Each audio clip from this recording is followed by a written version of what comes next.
Muy buenas noches a todos los que nos ven esta noche, dicho sea de paso. Hoy estamos en una conferencia magistral aquí con José Luis Tapia. Y hoy es ¿qué reformas necesitamos? Un evento organizado por la Asociación para la Educación Económica de los Andes, junto con el apoyo de Estudiantes por la Libertad Perú. Se expondrán el día de hoy los fundamentos de una propuesta para reformar el Estado, que parte de la acción política inspirada en el liberalismo clásico. Nuestro invitado de hoy es director del Instituto de Libre Empresa, que logró 4 premios internacionales, una distinción nacional y 2 cartas de felicitación de Confiep de 1998 al 2020 por su organización.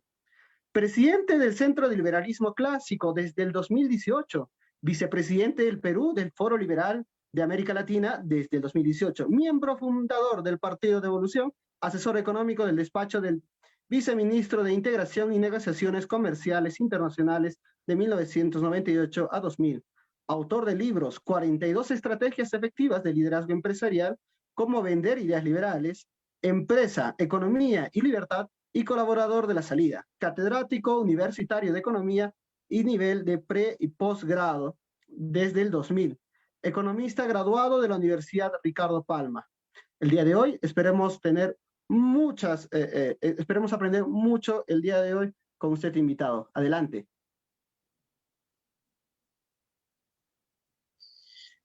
Muy buenas noches, queridos amigos de Estudiantes por la Libertad, de la Asociación de Educación Económica del Cusco. Para mí es un privilegio poder compartir algunas propuestas, como bien lo han señalado ustedes, respecto al tema que a todos nos interesa, que es la libertad, ¿no? Y como tal he preparado una diapositiva con algunas cifras y tal vez propuestas que les vaya a interesar.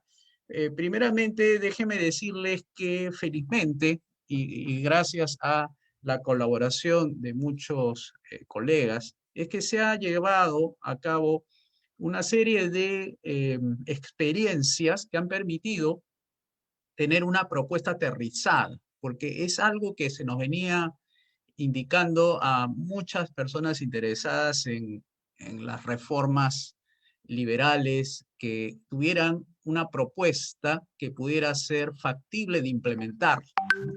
Y bueno, y felizmente digo porque ya desde hace más o menos 6 años que ya se viene difundiendo con bastante sistematización a través de lo que se llama el Foro Liberal de América Latina, que va en su 6ª edición, se pone a prueba justamente esta propuesta para que sea examinada por el público, no solamente nacional, sino también internacional. Entonces, esta posibilidad que ahora tenemos los liberales ya no está circunscrita a solamente Perú y algunos países, sino que ya estamos en 15 países en América Latina y el Foro Liberal es esa gran paraguas que aglutina a muchos movimientos, institutos, centros de investigación, personas que vienen a explicar el tema de las 5 reformas. Yo me propondré para hoy día es presentarle de manera muy general, sin ser muy específico, debido a la magnitud de este tema, esta propuesta de las 5 reformas, ¿no?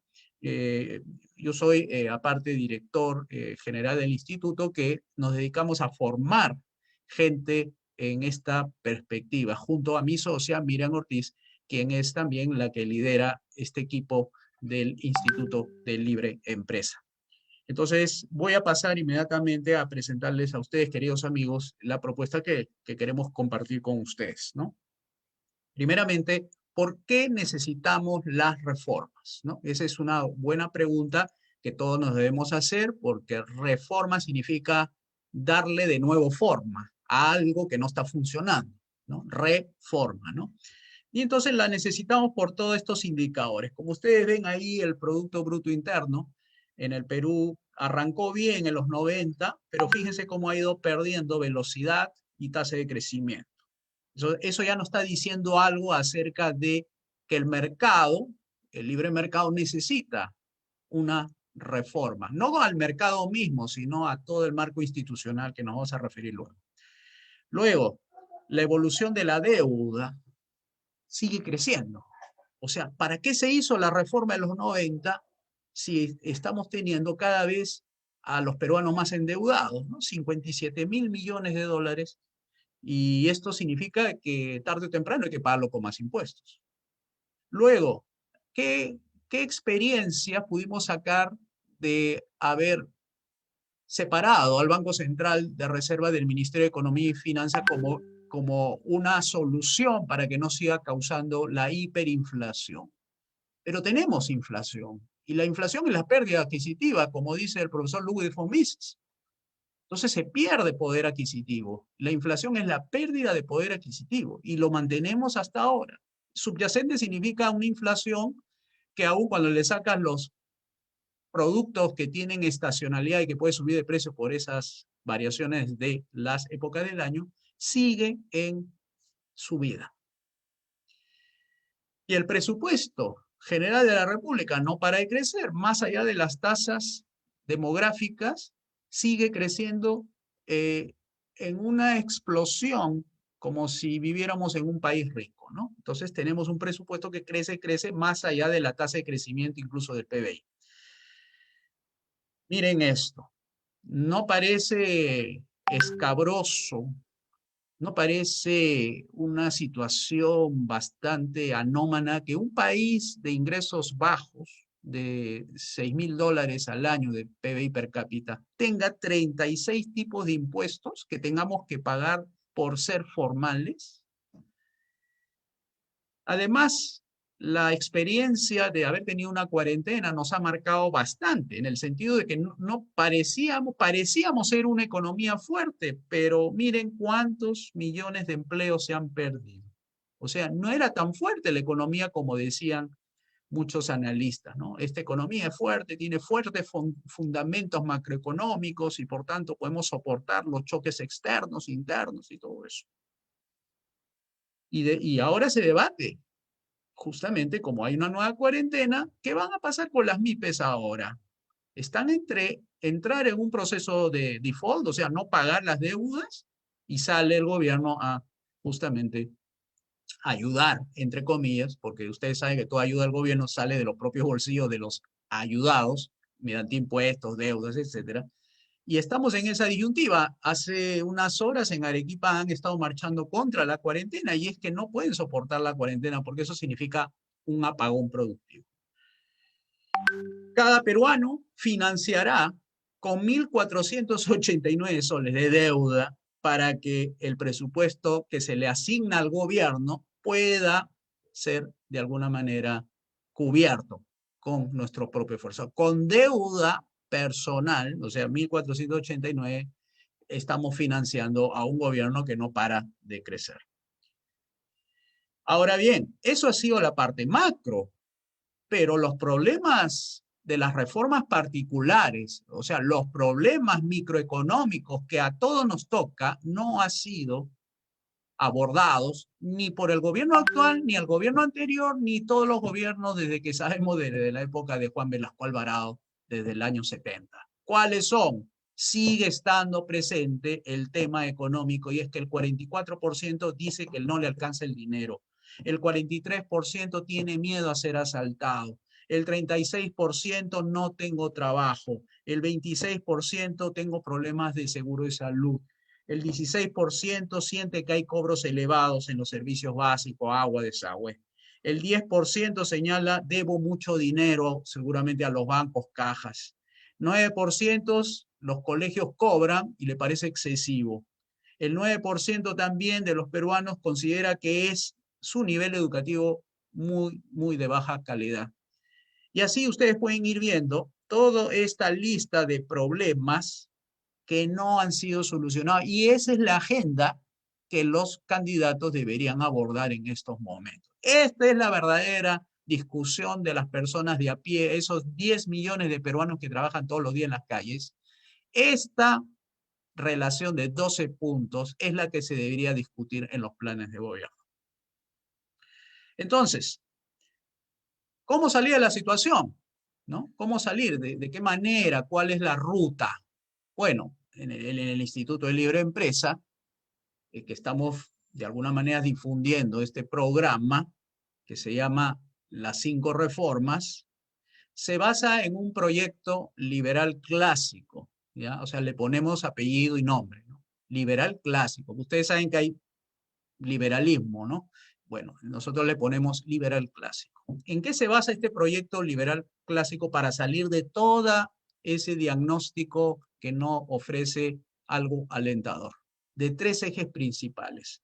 La primera, para evitar que las leyes contaminantes, que son las que tienen incidencia en los resultados anteriores, escuchen y repito, las leyes que las organizaciones internacionales nos infecta permanentemente con normatividad importada de organizaciones tipo FAO, OMS, Naciones Unidas, UNESCO, OMC, OIT, y bueno, voy a dar una relación al final de cuáles son estas organizaciones a las cuales hay que tomar distancia prudente, son las que finalmente le dan el control, la regulación al gobierno para que los resultados que ustedes han visto no sean los mejores. Repito, las leyes que nos exportan y que lo importamos nosotros tienen un rol determinante en muchos aspectos para que los resultados económicos sean como lo que hemos visto hace un momento. Dos, en tal sentido, el proyecto liberal clásico que impulsamos en el instituto en su tarea de formación es que hay que derogar esas leyes, esas y las que produce internamente el Congreso. Y por último, si es que se da las dos anteriores, el Poder Ejecutivo debería implementar ese programa de las 5 reformas que luego pasaré a explicar. ¿Quién, qué entidad lo está haciendo? Porque hasta lo que hemos podido revisar en el panorama político, solamente habría una entidad que lo haría, y este es el Partido de Evolución, que ustedes ven ahí su página web. El resto de partidos no ha tomado conocimiento o no quieren tal vez tomar conocimiento de esto por lo retador que significa decirles no a los organismos internacionales que legislan sin haber sido elegidos. Dos, derogar la ley es mala, que esta es una propuesta bastante antigua que viene de Frédéric Bastiat en su libro La Ley, economista francés, y han desarrollado muchas de estas reformas en los países comunistas. Y tercero, que la idea principal que está detrás es que la buena economía depende de buenas leyes. ¿Qué se espera cuando uno implementa esta proyección política?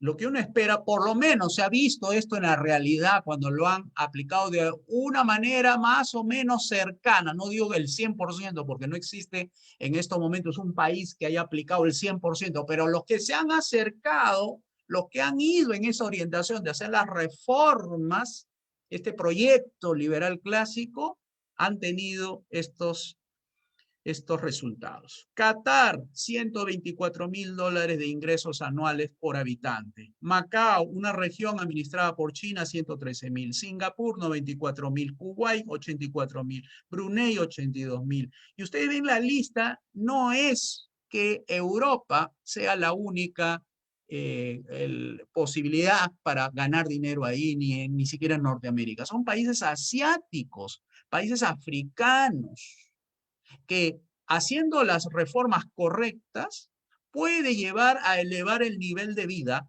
de las personas para poder resolver, comenzando esas 12 problemáticas que hemos señalado.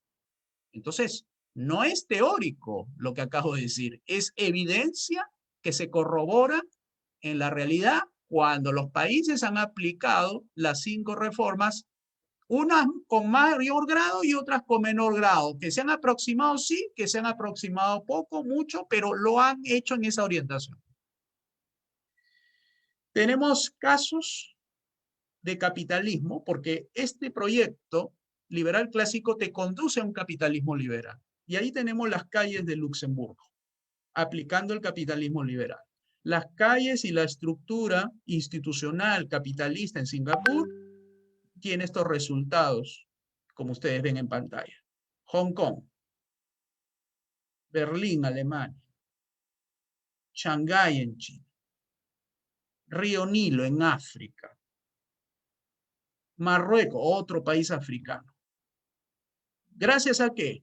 A que hicieron unas reformas que condujeron a mejorar el estándar de vida de las personas.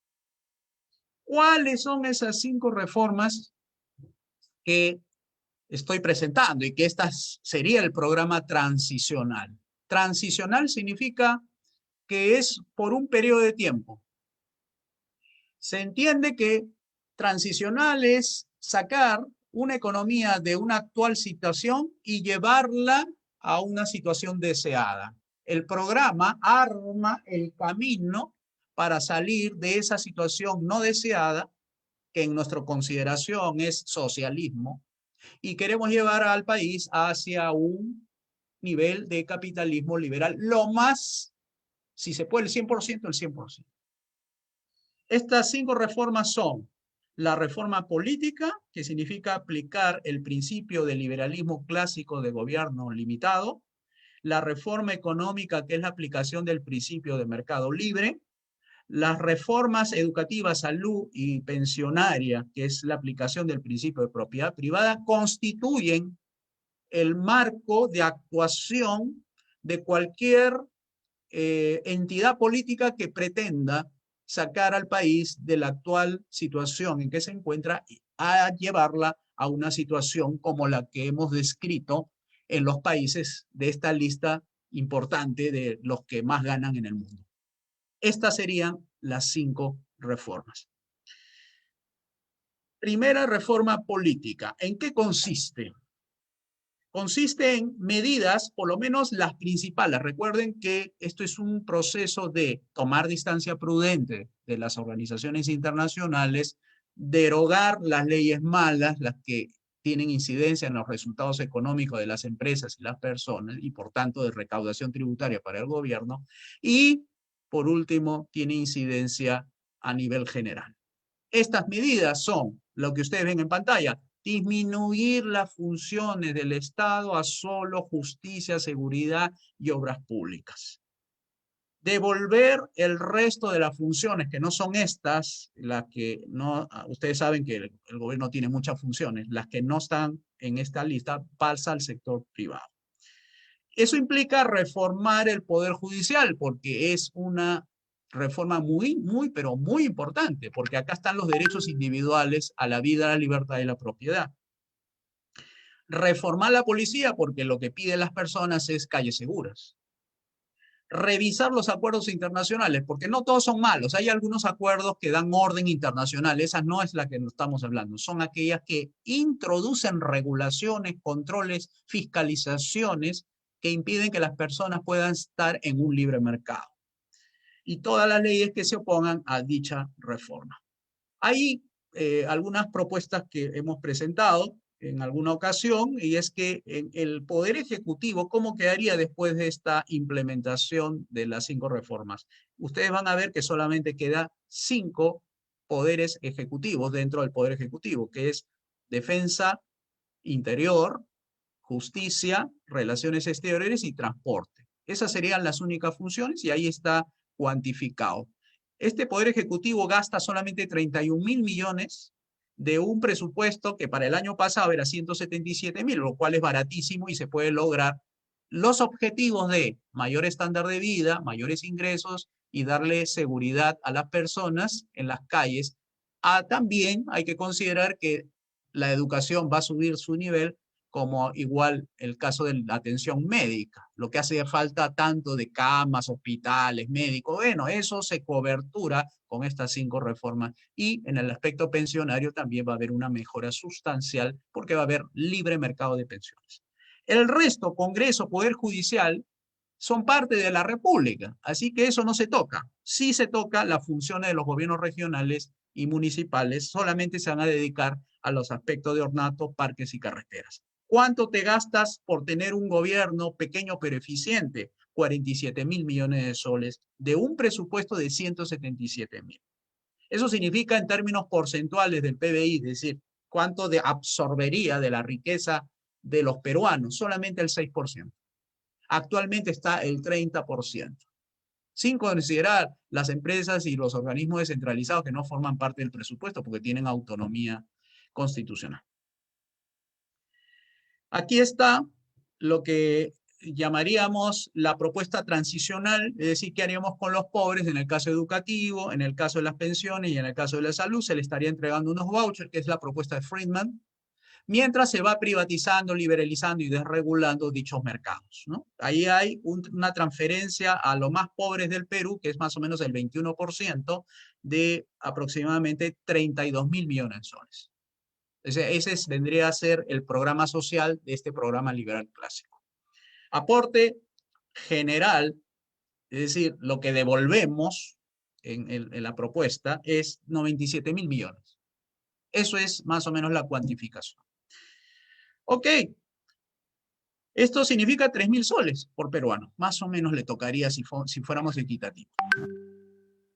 Beneficio de la reforma política sería aumento de la seguridad ciudadana, estabilidad política, que es lo que necesitamos, y no estar hablando de vacancias cada vez que se elige un gobierno, elevación de la calidad de la justicia, modernización de la infraestructura, algo importante para que los costos de transacción bajen, soberanía nacional individual, algo que ya lo hemos mencionado anteriormente, fortalecimiento de la seguridad exterior, que es algo natural, cualquier país rico va a querer tener sus fronteras bien protegidas, y niveles marginales de corrupción, que es algo también que está dentro de la agenda política, ¿no? ¿Cómo van a resolver los candidatos si es que no achica el Estado, que es fuente de corrupción? Y los liberales clásicos, como decimos, también es fuente de extorsión, porque extorsiona al sector privado para que paguen esos cupos que se llaman sobreprecios, coimas, etc.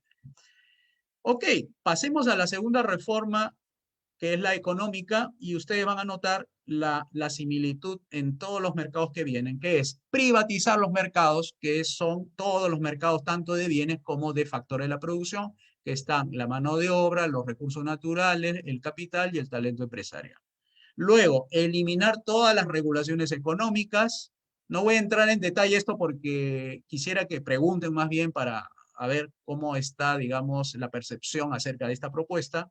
La tercera es sustituir todos los organismos reguladores, fiscalizadores, sancionadores, superintendencia, Indecopio, Citran, todas las OSIs, por iniciativas de libre mercado. Luego, todos los impuestos serán eliminados porque esta propuesta, como digo, está cuantificada y se financiaría con un solo impuesto que se llama de las 3U, único, uniforme y universal. Luego, hay 87 empresas estatales, ¿ya? 87 empresas estatales que quedan todavía como remanentes, o sea, quedan sin privatizar. Eso se va a privatizar a todos los públicos. Y hay otras empresas adicionales que vamos a ver más adelante. Son en total 109 empresas, ¿ya? En total. Y derogar todas las leyes que se opongan a esto.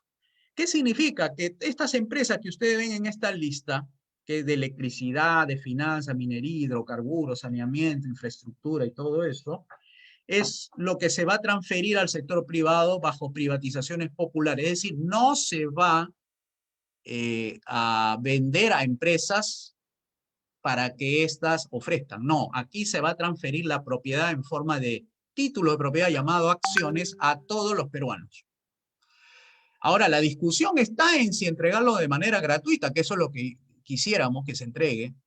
Hay que corroborar todavía si esa experiencia es conveniente o no, porque en algunos países ha funcionado y en otros no, para ver si esto se puede dar a título gratuito. Es decir, no se le va a cobrar al peruano darle el patrimonio en forma de acciones individuales, no cooperativas, ¿ah? Como sociedad anónima de estas empresas que están aquí en manos del gobierno, ¿no? Como ustedes ven, es bastante. Y incluyendo las cajas municipales que están bajo la orden de los municipios. Y la propia Municipalidad de Lima tiene empresas municipales que ustedes ven en esa lista. Toda esa se privatiza y se entrega. ¿Con qué finalidad? La finalidad es darle fortaleza capitalista a todas las familias peruanas. O sea, que se sientan que son propietarias de estos activos del gobierno. Porque esto le puede servir de un colateral, le puede servir también para percibir ingresos, aun cuando pueden ser empleados de alguna empresa. Todos los años reciben utilidades porque así es la dinámica del capitalismo. Una empresa que rinde utilidades recibe la persona ingresos aparte de tener su propio ingreso por quinta o cuarta categoría. Este es un ejemplo para que vean cómo sería una privatización. Fíjense que Distribus es un holding que agrupa estas empresas, Enosa, ENSE, Hidrandina, Electrocentro, y está distribuida en 10 regiones del país, que tiene más o menos 2.500.000 clientes en esas 10 regiones, y que está estructurado el accionariado al tal punto que hay en total 749 millones de acciones. ¿Qué se va a hacer con esas 700? Distribuirlo, supongamos, a esos 2 millones de clientes. ¿Eso qué significa? Que como hay utilidades netas, se distribuyen entre esos 2 millones, estos 342 millones de utilidades entre ese público. Lo que significa que también estás dando activos de 4.000 millones de soles a esos 2 millones de personas que ahora serían los nuevos propietarios. Ya ellos decidirán si venden sus acciones en el mercado de valores o no, pero lo principal es darle la libertad de decidir qué hacer con las acciones. Si se quedan, se quedan y formarán parte de un directorio representado por directores independientes. ¿Qué significa? 4.000 millones en activos repartidos en 749 millones de acciones da un costo de 6 millones por acción. ¿Cuánto recibiría por haciendo la privatización popular por accionariado difundido? Repartir esos 749 millones a 2.6 millones de los clientes que hemos mencionado de este ejemplo significa que recibiría 288 acciones por usuario. Entonces ya ustedes vayan pensando lo beneficioso que podría ser esta propuesta. ¿Qué significa? Activos, 288 acciones por usuario a 6 soles cada uno, son más o menos, recibiría en activos como 1.812 soles. Fíjense, ¿no? Lo interesante de esta propuesta. Beneficio de la reforma económica es, como hemos dicho, queremos lograr que ese activo que se está capitalizando en las personas, más las medidas económicas y la reforma política, conduzca a un aumento de los ingresos incluso mayores a lo que existe en la actualidad con Qatar, Singapur, Macao y Luxemburgo y todos esos países que hemos señalado. Dos, incremento de los empleos, algo que está pidiendo en las encuestas que hemos señalado. El segundo problema de las personas es que no tienen empleo. Tercero, las oportunidades de hacer negocios. No estar pensando en quiebra, sino en oportunidades de poder atender al público, que es algo que no se ve en estos momentos. Luego, los precios y los costos, algo que creo hasta ahora no he escuchado de los candidatos. Cuando se hace esta desregulación, privatización y disminución del tamaño del Estado, por defecto, porque al eliminar todos los impuestos y quedarte por uno, el costo de producción baja. Habría un proceso deflacionario con un shock productivo. Significa ampliar los mercados para que produzcan más, pero con menores costos, porque hemos hablado de un solo impuesto, que es lo que infla los precios, porque estamos hablando de 36 tipos de impuestos, 29.5% por el impuesto a la renta y 18% por IGB, que forman parte de los costos que alguno lo paga el consumidor y otro lo paga el empleador. Aumento de la calidad y los servicios por la propia libre competencia y capitalización individual en activos y utilidades netas. Estos son los beneficios de la segunda reforma, que es la económica. Vayamos a la tercera, que es la parte social. ¿Qué haríamos con los pobres? Bueno, para los pobres tendríamos estas medidas. Primero, hay que desregular estos mercados. El mercado educativo está controlado por el Ministerio de Educación. Hay que sustituir al Ministerio de Educación por los colegios particulares. Cada colegio particular emitirá su norma para que corresponda a la realidad de su propio mercado. Competirán y además a estos colegios estatales que estaban en manos del gobierno ahora pasará en forma de transferencia de activos al sector privado mediante accionariado difundido. ¿Para quiénes? Padre de familia, docentes y no docentes. O sea, la primera privatización que hablamos era la general para todo el Perú, pero las sociales van a corresponder más que todo a todos estos actores que están implicados en la comunidad educativa, que ustedes ya están viendo, son 54.000 colegios a transferir. ¿Qué significa? Que más o menos 1.808.000 padres de familia se van a ver beneficiados, ¿no? O sea, hay muchas personas, muchos millones de personas que van a ser beneficiadas por esta privatización popular. Además, los propios alumnos van a recibir esos vouchers educativos mientras dure esta transición para que puedan comprar servicio educativo en los colegios privados, de su libre elección. Ya no es como ahora que se financia a través de la oferta, sino que este es un subsidio a la demanda, que el Estado se está encargando, por supuesto, ¿no? Pero que más o menos calculamos 5 años. Y derogar todas las leyes que se opongan a esta reforma educativa. ¿Cuáles beneficios serían para este caso? Bueno, el aumento de la calidad educativa es de hecho uno de los principales beneficios. Por la propia libre competencia, la disminución justamente de esa carga burocrática que impide que tomen decisiones empresariales de manera acertada, ahora la cancha la tienen libre y encima con una probabilidad de que su mejora esté acompañado con mayores niveles de ingreso. ¿Por qué? Porque recuerden, no es que esta reforma esté dejando a su libre existir a las personas, sino que las estás potenciando el mercado económico. Estamos hablando de millones de peruanos que están encontrando trabajo, que están obteniendo mayores ingresos y que eso le va a posibilitar a ir contratando con colegios que ahora no lo pueden hacer, además de que los costos y los precios van a bajar en un 50%. ¿Qué significa eso? Que si un tarro de leche está a 3 soles, costaría 1,50 sol. Igual que una pensión, si las pensiones están cobrando 300 soles mensuales, costaría 150 por el efecto de la disminución de impuestos que hace bajar los costos y los precios en un 50%. Entonces, las pensiones, las matrículas disminuirían, se modernizaría la infraestructura, como es lógico, como van a competir, van a querer ofrecer mejores niveles de atención al público, a los niños, a los padres de familia, van a mejorar, porque ahora sí hay incentivos. Aquel que trabaja más y de manera eficiente se le paga mejor. Esa es la ley de la productividad. De crecimiento de los precios de los materiales educativos, como forma parte de la oferta de la disminución de precios y costos, también esto va a descender. Y aumento de los ingresos de los profesores, que ahora ruegan los profesores porque el aumento del sector estatal, y eso tienen que negociarlo, incluso hacen huelgas, paralizan los servicios educativos. En este caso ya no sería así, porque aquí ganaría más el que enseña mejor y que es más solícito y mejor atiende al público, ¿no? Bien, vamos a la cuarta reforma, la reforma de salud, y aquí las medidas, como anticipé, las sociales son igual. Empieza a liberalizar y desregular el mercado de la salud, que ahora ustedes saben que está bajo control del Ministerio de Salud. También hay que entregar un bono a todos los asegurados más pobres, es decir, hay pobres que no van a poder acceder mientras dure esta transición, pero como ustedes saben, va incrementándose los niveles de ingresos y este es el efecto arrastre, porque los negocios también ofrecen empleo e ingresos y como va a haber más cobertura en el lado empresarial, va a ir absorbiendo, pero hay siempre un pequeño grupo que va a quedar hasta que se adapte a las circunstancias. Y estamos beneficiando a 3,6 millones de asegurados.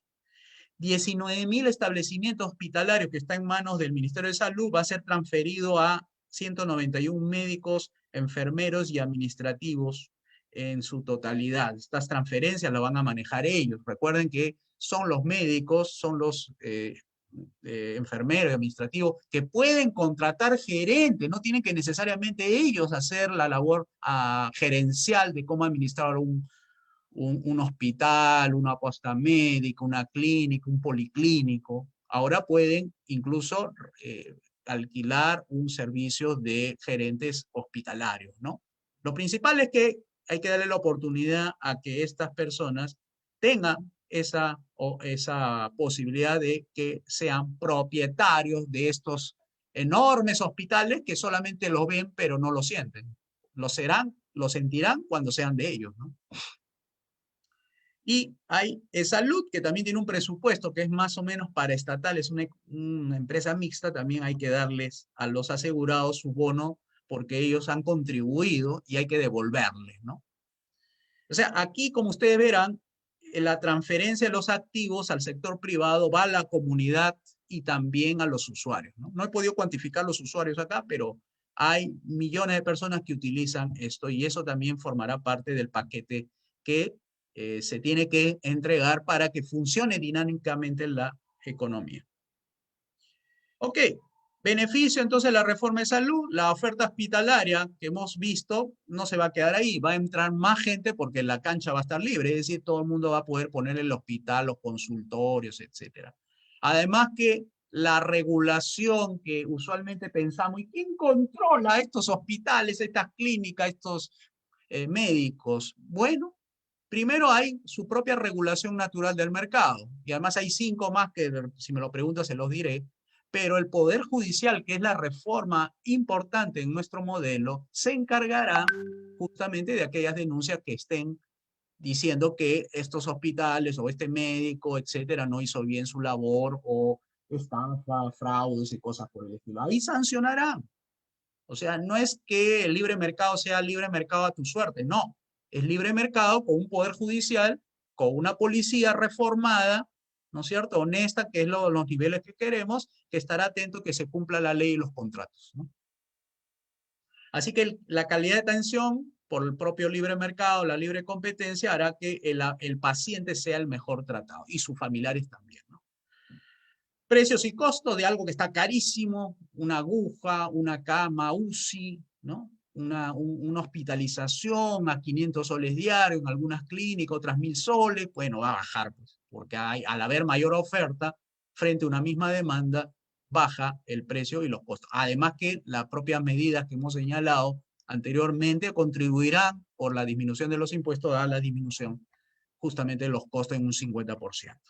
Y acá tienen todos los efectos benéficos que va a haber. Incluso los ingresos de los médicos mejorarán porque serán más productivos y habrá más capital donde podrán entrar a asociarse los hospitales con hospitales de afuera, etcétera. O sea, es libre.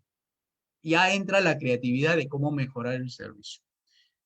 Y por último, la reforma de las pensiones. Como hemos anticipado, hemos dicho sí, que todo es liberalización, efectivamente, porque ahorita todo es estatizado. Hay que generar un estímulo a la competencia y a mejorar el mercado libre de las pensiones.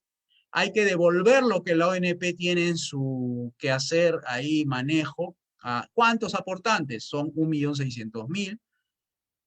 ¿Seguirá la entrega del bono a los más pobres? Sí, porque hay mayores de 65 años que no tienen familia y que son muy pobres y hay que continuar con esta pensión que luego al finalizar el periodo de transición las propias fundaciones, ONG, iglesias u organizaciones caritativas se encarguen de ellos al final, ¿no? Pero no todos pues se van a quedar en la misma situación, algunos van a mejorar, van a tener ahora sí mejor atención, etcétera. Entonces las fundaciones van a tener mejor labor de las que tienen ahora porque están empobrecidas, ¿no? Recuerden que estamos en una economía de ingresos bajos. Hay un fondo que las AFP lo tienen, al derogarse las leyes malas, liberas ese mercado y ya las personas de su propia elección dirán si se quedan con las AFP para que sigan manejando su fondo o se retirarán con su dinero. Todo depende de las AFP, ya no depende de la imposición estatal como es ahora, ¿no? Así que ahí tienen la propuesta que hemos hecho. Y por último, para ir cerrando, y si vienen las preguntas, bienvenidas sean, la oferta previsional no puede ser siempre AFP, señores. O sea, ¿ustedes creen que la única forma de gestionar fondos para fines de una persona que piensa jubilarse, puede ser que se jubile a los 60 o puede ser que se jubile a los 45? Acá es libre mercado, recuerden. Cada uno va a escoger en qué momento deja de trabajar, no porque hay una ley que obliga. Ahí dirán, habrán empresas como las AFP que ofrecerán gestionar de tu fondo, los bancos también, pero hay empresas que dirán, oye, ¿por qué depositar en un fondo que lo puede manejar de una manera cuando yo te puedo ofrecer mejor rentabilidad? Invierte aquí en este sistema inmobiliario que te puede rendir, no sé, mensualmente unos ingresos por alquiler, o lo puedes invertir en bitcoins, o sea, la oferta para que las personas guarden su dinero para después es amplia, no es limitada como ahora que son 4 empresas que son un oligopolio porque así está hecho el sistema. Recuerden la palabra sistema, sistema no es mercado, sistema es un diseño. En nosotros, en esta propuesta, es liberalizar para que exista el mercado de las pensiones, el mercado de la oferta previsional. Y obviamente, pues con todos los ingresos que van creciendo, ya el largo plazo es posible soñarlo, no como ahora que es el corto plazo, porque tus ingresos son tan bajos que piensas en el corto plazo, no te alcanza el dinero para pensar en el futuro. Y todo esto obviamente viene después, ¿no? La inversión de largo plazo, etcétera. Ahora bien, ¿qué hacer en el interín? O sea, ¿cómo se traslada esto ya a cuestiones, digamos, tácticas? Lo táctico es que hay 31.000, más o menos, leyes aprobadas. La Comisión Especial Multipartidaria del ordenamiento legislativo dice que hay 600.000 normas que no sirven. O sea, aparte de la del legislativo, hay la del ejecutivo. Y entonces es como que ellos dicen, que es una norma que se aprueba cada 6 minutos. O sea, es demasiada carga legislativa sobre los hombros de los que producimos riqueza. Entonces, las 5 reformas tiene digamos, la guía sobre qué cosa es ley mala. Ahorita vamos a enumerar qué es una ley mala. Es aquella que premia o castiga comportamientos, malos comportamientos. Vamos a ver. Ley mala son todas esas actividades que están reguladas. Por ejemplo, permisos, licencias, controles de precios, leyes antimonopolio, leyes de empresas estatales, leyes de promoción sectorial, ley de propiedad intelectual, etc. Esas hay que derogar. Son leyes malas que hacen que las personas se comporten de una manera distinta a lo que la ley le dice. Segundo, todo lo que son impuestos punitivos, todas aquellas que expropian la riqueza. Porque socialismo no es expropiar un terreno. Dicen mucho, pero no estamos en socialismo. Nosotros decimos que sí estamos en socialismo, porque no es que te expropie tu casa, simplemente te está expropiando tus ingresos, que te permite comprar tu casa. Esa es una forma de expropiación que ahora el socialismo moderno se ha encargado de hacerlo y las regulaciones también. Te expropia la capacidad de elegir. Luego, moneda, banca y finanzas, también hay que derogar la ley de curso forzoso, la ley de banca, la ley de reserva fraccionaria, la ley de seguros estatales. Después la cuarta, bolsa de valores, que es creada por ley, también hay que derogar. Las de corretaje bursátil, la ley de seguros, la de FPs. Luego la quinta, las que hacen discriminaciones absurdas, las que dan subsidios, las que originan, por ejemplo, los colegios profesionales, que son entidades medievales, leyes del crédito, leyes electorales, estas leyes de partidos que controlan a los partidos, le dan financiamiento público a los partidos, eso también hay que derogar. Ley que genera estos sueldos mínimos, leyes que crean sindicatos, leyes protectoras, que en teoría dicen que protegen a los niños, pero no es así.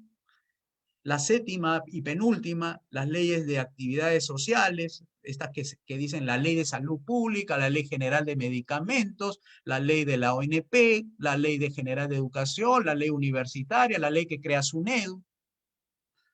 Y por último, estas últimas que se refieren a las leyes que controlan la droga, el ambientalismo. Ojo, pero no estamos diciendo que estamos a favor de que consuman drogas, no, es que las leyes empeoran la situación, ponen a las personas en un estatus sospechoso, cuando no lo eres. Entonces eso hay que eliminar porque crea ejércitos privados, corrupción a niveles que contaminan gobiernos, ponen congresistas que son financiados por los narcotraficantes. Entonces empeora la situación. La guerra contra la droga ha fracasado, ya lo ha dicho Milton Friedman, Thomas Sachs y muchos otros estudiosos. Incluso había una campaña del que fue el presidente Vicente Fox junto con Enrique Cardoso para eliminar estas leyes absurdas de la guerra contra las drogas. Entonces, para cerrar el tema, nosotros hemos dicho que el proyecto liberal clásico que debería difundirse entre el público universitario, la juventud, es tomar distancia prudente. Uno de esos ejes es ese. OIT, Organización Internacional de Trabajo, la FAO, que tiene que ver con alimentación, la UNESCO, que tiene que ver con educación, la OMS, que tiene que ver con salud. Todas estas entidades regulan, controlan, supervisan y ejecutan desde París, desde Bélgica, desde Estados Unidos, o sea, Washington, empiezan a mandar sus reglamentos, sus normatividades para que los gobiernos lo adopten con acuerdos supranacionales, quitándole soberanía jurídica y control jurídico del Congreso y del Poder Judicial, que es la que finalmente dice si va o no va. Entonces, todo esto hay que eliminar, todas las que intervienen en el marco jurídico, político, económico y social. Solamente nos quedaremos de aquellas que plantean el orden. ¿Cuál? Por ejemplo, los cielos internacionales, tiene que haber un orden. ¿Cómo se debe distribuir las frecuencias de los aviones? ¿Cuánto deben aterrizar en un aeropuerto? ¿Cuánto deben despegar? Los controladores aéreos, sus cuestiones técnicas, su lenguaje, todo eso tiene que estar pues bajo un orden internacional. No estamos en contra del orden, lo que estamos en contra es del intervencionismo, que es diferente. Entonces, las leyes buenas, ¿dónde se encuentran? Con algunas pequeñas reformas del Código Civil, porque hemos detectado que ahí hay trabajo que hacer. Son todas estas. Fíjense, Código de Comercio, Código Penal, Código de Procedimientos Penales, Procesal Penal, Ejecución Penal, Código de Justicia Militar y el Código Tributario. Esto es la sustitución de todas las leyes malas que hemos enumerado anteriormente. No es que se va a quedar en el vacío la sociedad, no, la sociedad se va a quedar como era antes, con sus códigos correspondientes. Bien, queridos amigos, conclusiones que podemos sacar, unas pocas nada más para poder escuchar sus preguntas e inquietudes. Es la primera, es una propuesta, como todo, es criticable, es observable. Tal vez tengan algunas informaciones complementarias o diferentes. Segundo, esta propuesta no es nueva en el sentido de que recién ahora se está haciendo. No, esto tiene muchas décadas y estas reformas son por lo que su mismo nombre dice. Antes tenía una forma y se ha distorsionado. Entonces hay que reformar, hay que darle simplemente la forma original. Y eso es cuando nos referimos a la reforma política, ¿no? Volver al Estado limitado, al gobierno limitado, aquella que desde nunca que debe haberse salido de sus funciones naturales, justicia, seguridad y obras públicas. Segundo, la reforma económica es esencial y va complementaria. Y además las reformas sociales son simultáneas. No es que primero es uno, luego el otro. No, no es secuencial, es todo el paquete. Eso lo recomendó el presidente Václav Klaus de República Checa cuando él sacó al Eslovenia y Eslovaquia, era sacarlo, pero haciendo el paquete legislativo de manera simultánea, porque esto es paquete legislativo, es derogación de leyes. En eso consiste la tarea. Y eso significa que tienes que tener congresistas y todo para que haga la tarea, ¿no es cierto? Entonces, es simultáneo, es paralelo, es inmediato, no es lento, no es gradualista, es de corte para que, los mercados funcionen todas a la misma vez y no sea primero la política, pasará 5 años, luego lo económico. No, si es así, prefiere el doctor Klaus dejar las cosas como están. Porque eso de privatizar primero y luego de regular no funciona. En ningún país ha funcionado y trae más bien distorsiones, ¿no? Dice, ¿cómo pueden pagar servicios privatizados si la gente no tiene dinero con qué pagar? ¿No? Y el dinero con qué pagar sale justamente de la reforma económica. Pero la reforma económica, es decir, los impuestos que tiene que bajar de regular, se tiene que acompañar con la reforma política. Si no, no van a tener efecto de bajar impuestos. ¿Cómo es eso de bajar impuestos y no baja gastos? Lo que es original es un déficit fiscal. Entonces, este es un paquete completo, hay evidencia empírica, hay situaciones en que ya se los he demostrado que sí se puede llegar a altos ingresos y que no corresponde a un tema de cultura. Este es un tema político y hay que informar a la gente al respecto. Bien, queridos amigos, entonces estoy atento a sus preguntas el día de hoy. Muchas gracias, profesor. José Luis Tapia. Sí, de hecho están aquí en el chat preguntando, pero antes de eso me gustaría también preguntarle y que por favor quizás pueda profundizar un poco, ¿cómo sustituir los organismos reguladores, supervisores y fiscalizadores por las regulaciones privadas? Si es que por favor nos podría profundizar eso un poco más. Muchas gracias. Sí, por supuesto. Mire, la primera regulación que hay es la la que el precio dice, ¿no? Ustedes saben que el precio sintetiza mucha información, eso lo explica muy bien Hayek en un libro que se llama, no, en un paper que se llama El uso del conocimiento de la sociedad. Ahora bien, el mercado tiene su propia regulación, que es la oferta y la demanda. Eso es lo que tradicionalmente se conoce. Ahora, hay 5 regulaciones que nos brinda esa información, es la ciencia administrativa.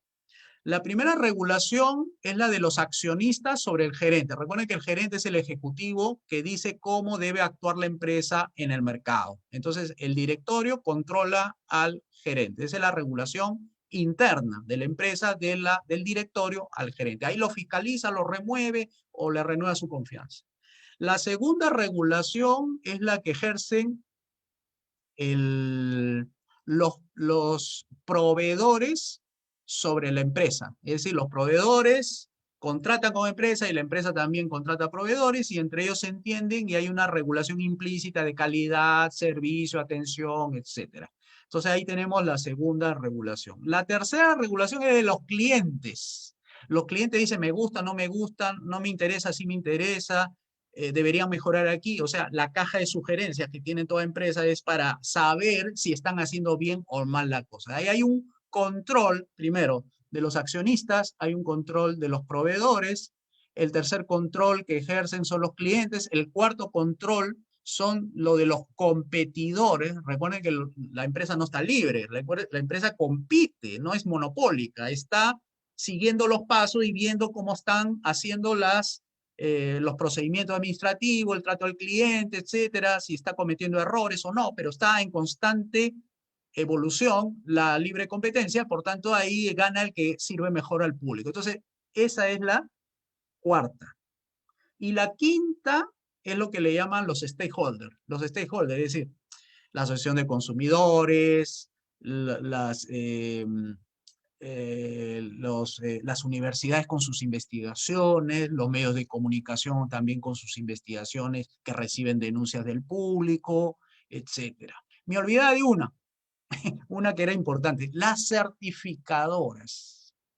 Las certificadoras también le dan pautas sobre cómo debe llevarse un negocio. Por ejemplo, las ISOs, ¿no? Los ISO 9000, el ISO 14000, donde le dicen a la empresa, si tú quieres tener la certificación de calidad, esto tienes que hacer, tienes que adaptar tus procesos administrativos, tu control de la producción a estos estándares y estos estándares te va a dar calidad de la atención, calidad del producto, etc. Las universidades, cuando se tienen que regular por medio de las certificadores vendrían a ser esos gremios de universidades que controlan a las que van a ser admitidas para ver si la universidad tiene el número suficiente de doctores, el número suficiente de maestristas, si hay el número de publicaciones que guarden la calidad de las investigaciones, también la atención de los mismos alumnos, si los alumnos participan, si hay eventos hacia afuera, si hay capacitaciones, si hay el tema de responsabilidad. Ahí están las regulaciones privadas. Y hay una sexta, que es ex post, porque toda la que he hablado es preventivo. La ex post es la del Poder Judicial. Estafas, cometes fraude, engañas, no cumples con tu palabra, no cumples con el contrato, etcétera, no le pagas, no le devuelves, etcétera, al Poder Judicial. Porque estamos hablando de un Poder Judicial reformado, ¿no? Tal como señala. Ese es cuando ya ocurrió el incidente. Es decir, van los afectados y denuncian a la empresa, a la persona a la que haya cometido el acto, ¿no? Entonces, en resumen, estamos hablando de que la propia economía tiene sus regulaciones por las leyes naturales, que son como 21 leyes naturales. En algún momento, si tienen curiosidad para que entren a mi página web, joseluistapia.pe, o en el Instituto de Libre Empresa, ile.pe, van a encontrar los cursos de economía y hay unos videos donde explico las 21 leyes. O sea, la economía ya tiene leyes, sus propias leyes, oferta, demanda, costo, oportunidad, economía de escala, rendimiento decrecientes, incentivos, efecto sustitución, efecto competencia. Son 21. Adicionalmente, las 5 que acabo de mencionar, que es la que nos ofrece la ciencia administrativa, y la ex post, o sea, la que termina cuando ya no se puede hacer nada, porque las preventivas hicieron todo lo posible, pero siempre va a haber errores, van a haber gente mala, y esa ya ejecutará la sanción que corresponda, ¿no? Muchas gracias, profesor. También tenemos una pregunta aquí en el que está en el chat de Facebook, que sería, ¿cómo Ujú. reformaría las normas de derecho de propiedad en Perú? Casi nadie tiene títulos de propiedad. Ah, muy buena pregunta. Bueno, los títulos de propiedad se reforman cuando tú aligeras la carga estatal. Es decir, a ver, ahorita piden un montón de papeles, un montón de requisitos para acreditar que es algo es tuyo. Entonces ahí, ¿qué estás impidiendo? Que cualquier persona pueda accesar al sistema formal y pueda emitir una declaración jurada, diciendo que esto es su propiedad. Lo inscribe en registros públicos y eso queda expuesto para que pueda ser verificable. Pero fíjense, estamos hablando de un contexto donde ya hay reforma judicial, hay reforma legal. Entonces la pregunta es legítima. ¿Y qué hacemos con las personas que no tienen registrados? En el programa transicional, tú aceptas ese tipo de declaración jurada. Si miente, o sea, si la persona dice que es algo suyo y no lo es, le cae el peso de la ley. O sea, no hay que seguir los procedimientos que actualmente establece cómo registrar una propiedad bajo los parámetros que el notario, que hay que inscribirlo en registros públicos, que tiene que estar no sé cuántos días, que hay lo que se llama lo que se llama derecho de propiedad por dominio, por prescripción y otras que son por acuerdo entre las partes y que o sea, toda esa leguleyada para que las personas puedan inscribir un título de propiedad es bastante engorroso, costoso y por eso nadie lo inscribe. Prefieren tenerlo asentado en un libro aparte en alguna asociación de viviendas y con eso se maneja. Nosotros estamos hablando de derogar la ley, o sea, cualquier persona puede ser propietario de algo. No es que el Estado te reconoce la propiedad, no, la propiedad ya es un derecho adquirido, ya es algo que viene contigo, por tanto, la palabra es muy importante, ¿no? La palabra y los contratos, eso se registra. No hay necesidad que el Estado, solamente quienes serían aquellos que podrían señalar, aquellos que se sienten estafados, es decir, oye, esa casa no es tuya. Voy al Poder Judicial y acciono, ¿no? O sea, con esa sencillez que lo he explicado, así debería entenderse esta reforma legal, que es sencillo tener propiedad, que no es costoso, es accesible para cualquier público, porque las leyes malas ya desaparecen y las regulaciones y todos esos requisitos también desaparecen. Queda nada más pocas leyes en esas del código, ustedes han visto, ¿no? El Código Procesal Civil, el Código Penal, todo eso está ahí, está estipulado. Muchas gracias, economista. También hay una pregunta adicional en el chat de Zoom que menciona primero, mientras no haya vacuna ni se den medicinas aquí, el miedo de la gente va a paralizar la economía. ¿Qué opinas sobre la posibilidad de promover la migración para vacunarse fuera? ¿Podría hacer algo desde ahora los privados para plantear dicha posibilidad? O sea, una pregunta fuera del tema. Ok, Ujú. ¿qué deberían hacer las personas en este contexto actual? Bueno, sí, pues, o sea, si no hay opciones, si no hay reforma, no hay nada, y me estás preguntando qué harían las personas sin reforma, sin nada de esto, bueno, es lo que tratar de buscar, porque es un tema de vida, ¿no? Recuerden, busquen Sí, los mercados donde le puedan vender, ¿no? Asóciate con 5 personas y hacen un pedido, llamando por teléfono, mandando un correo electrónico para ver si se puede ingresar de alguna manera, por valija diplomática, no sé, se me ocurre algunas ideas locas ahorita, pero si lo puedes hacer sin que se entere el Estado, mejor, ¿no? Porque se trata de una vida, la vida está por encima del Estado, ¿no? El Estado no es el fin de todo, ¿no? El Estado es un medio de realización, es decir, te asegura la vida, libertad y propiedad y punto. Pero uno debería no esperar que el Estado le entregue las cosas. Uno debería buscar salidas y que salven la vida, ¿no? Finalmente, ¿no? bueno, hay una pregunta también de adicional de Fabricio Garmendia que menciona, ¿cuál sería la tasa de impuesto única y cómo funciona? Nosotros hemos calculado que debería con el 10% conseguir financiar esos 47.000 millones. Porque ese es el impuesto que mejor recauda. Y además es sencillo declararlo. Simplemente la recaudación pasa porque la empresa recibe el 18% que lo paga el consumidor y lo declara la empresa depositándolo simplemente en las cuentas del banco privado que elija la entidad del Estado donde se debe depositar, y de ahí el gobierno toma y se lo lleva. Ya, la declaración también es jurada ahí, ¿no? Está declarando y si miente le cae el peso de la ley. Entonces 10%, ¿ah? Porque ahorita hay 18% con el actual estatismo, más o menos va por el 51% de la recaudación, que es más o menos 60.000 millones, ¿ah? Con 18%, 60.000 millones estamos recaudando con el actual estatismo. Y nosotros necesitamos 47.000 para financiar un Estado, un gobierno pequeño, pero eficiente. Entonces, con 18, si recauda 60.000, con todas las regulaciones, impuestos, trabas, pobreza existente, ahora imagínense con una economía boyante, con 10% de repente es el triple, el cuádruple, el quíntuple, por el número de transacciones. Recuerden que esta es una economía libre, por tanto se multiplicarán las transacciones de manera exponencial. Por tanto, compra-venta, ahí está la recaudación, ¿no? Muchas gracias. Creo que como para ya finalizar la última pregunta también de Fabricio Garmendia, que está muy atento a lo que usted menciona, es, y el impuesto a la persona por su sueldo, renta de alquileres y acciones. Muy buena pregunta. No va a haber.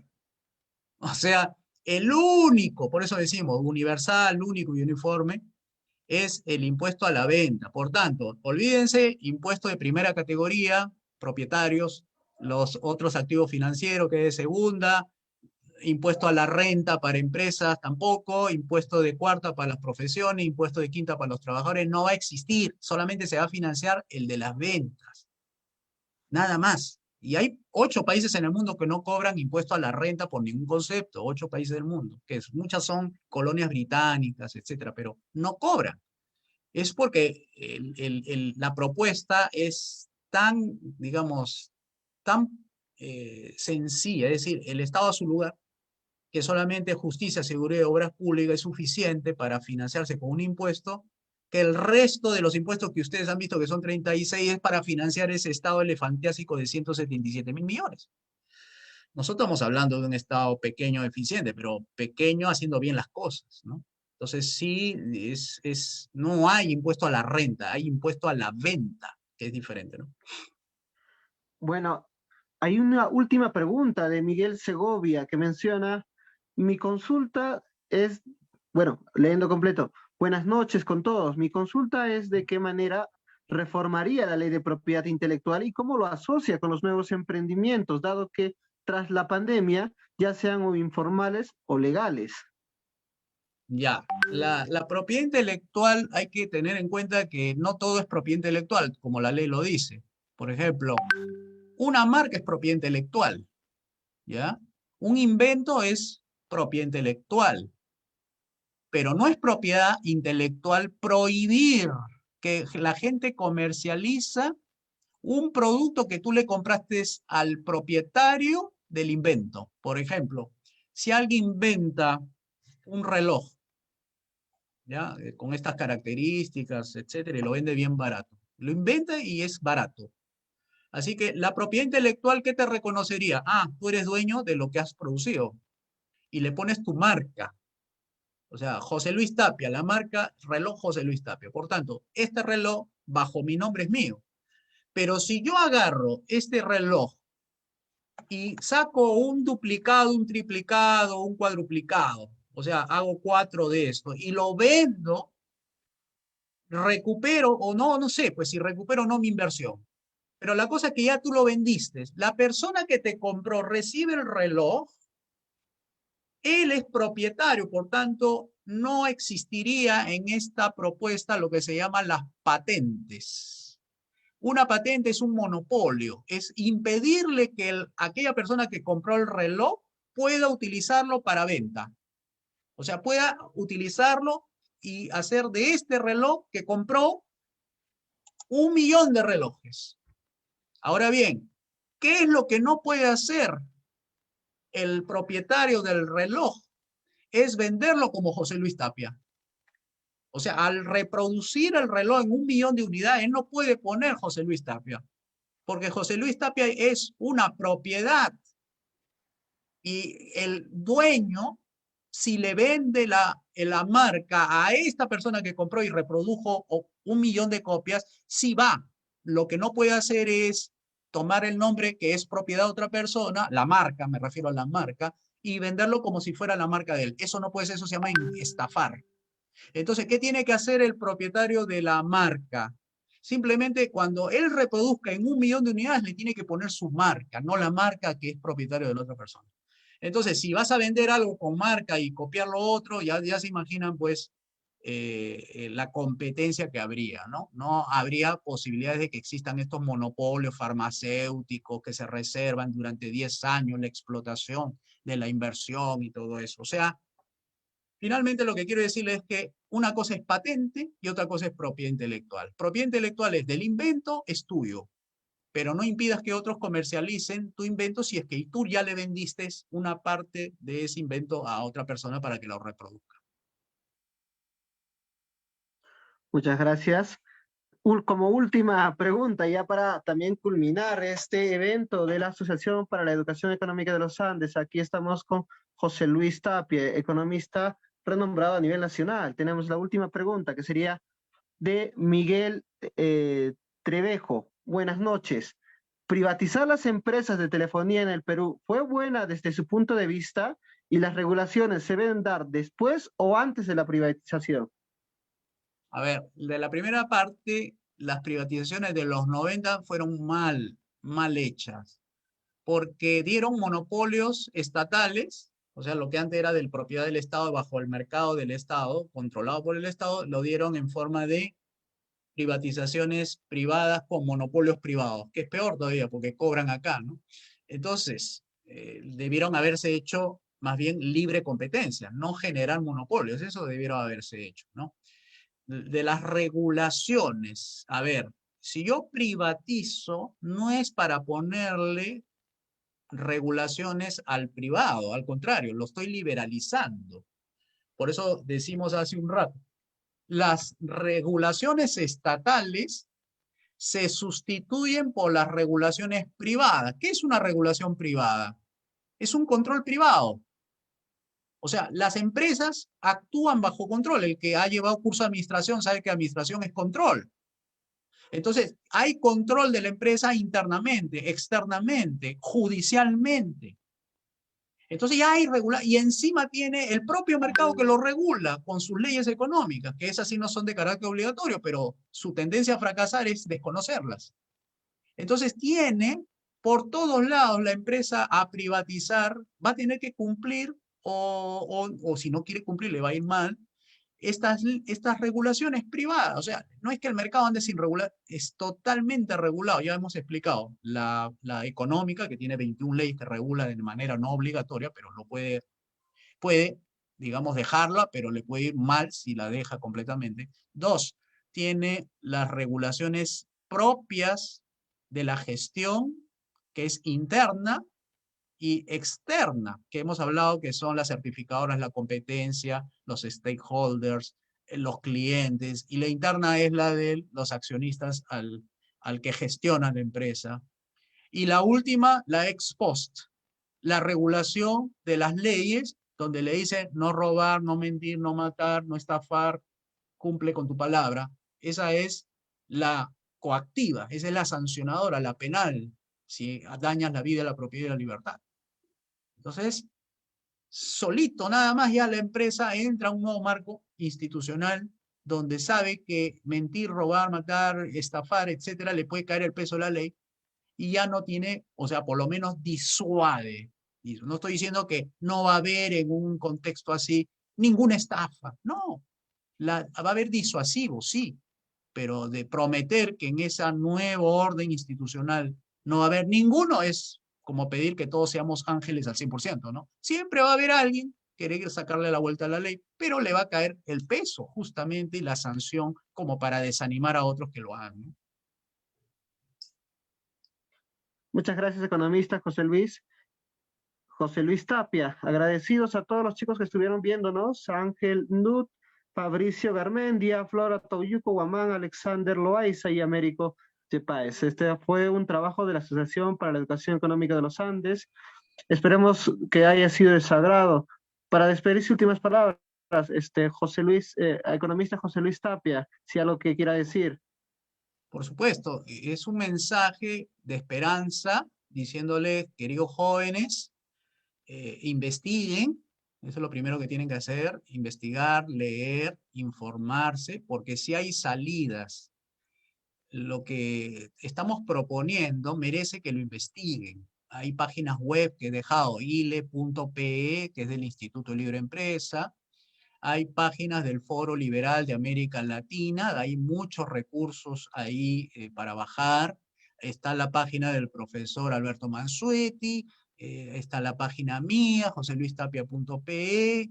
Es decir, hay muchas instituciones liberales clásicas que están contribuyendo al mejor entendimiento. Entonces, no piensen que todo lo malo que ustedes ven va a ser siempre así. Todo depende de ustedes y cuánto quieran contribuir al cambio. Recuerden que si hay que prepararse, es que hay que estar, como se dice, informados, ¿no? Sobre qué prepararse. No todo lo que ven en internet es cierto. Siempre tienen que investigar fuentes, corroborar, validar y todo eso. Así que ustedes mismos han escuchado digamos, la propuesta que les he expuesto y ustedes mismos van a corroborar las fuentes que he podido algunas proporcionar. Así que jóvenes, adelante.